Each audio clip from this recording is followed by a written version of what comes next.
Hello, this is Mike from Fit2.live, and in this tutorial I'm going to introduce to you our new workout editor. With this workout editor you can edit any workout video that you film with any camera.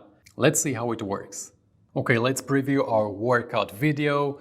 We have an opener of about 8 seconds, right? And then we're starting with some exercises. It's 10 seconds work for each exercise and 10 seconds rest. 10 seconds work, 10 seconds rest, 10 seconds work, 10 seconds rest, 10 seconds work, and we are done. So it's a pretty simple workout just to show you how the workout editor actually works.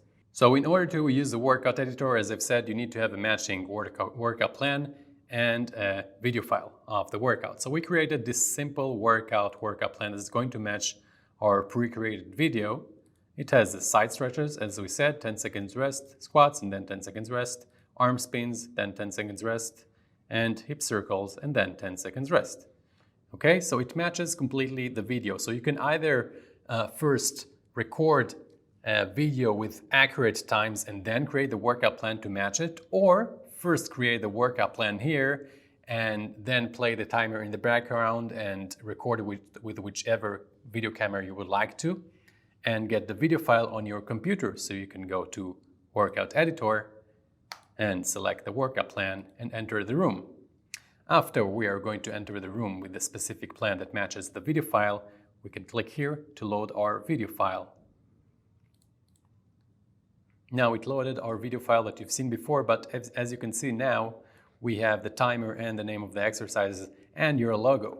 We can also display automatically the next exercise, as you can see, because we have the video file. Like the Fit2.live has the actual video file, so it knows how to automatically handles the next exercise demonstration. You do not need to have it recorded in your exercise bank. All we need to do right now for it to start rendering the whole workout with all the fancy graphics that you can see is simply choose the starting point of the actual workout. It's about here, as you can see. Let's scribble a bit. Okay, click here on the Mark Starting Point button and then click on Record. Now, you shouldn't touch anything on the computer because it is being rendered and it is being recorded. We have this very nice countdown. We have the next exercise demonstration. We have the beeps going on as well, and the names of the exercise. It is all being captured as we speak. The resting is looking pretty slick and nice, and I'm just going to fast it forward for you so you will be able to directly see the result.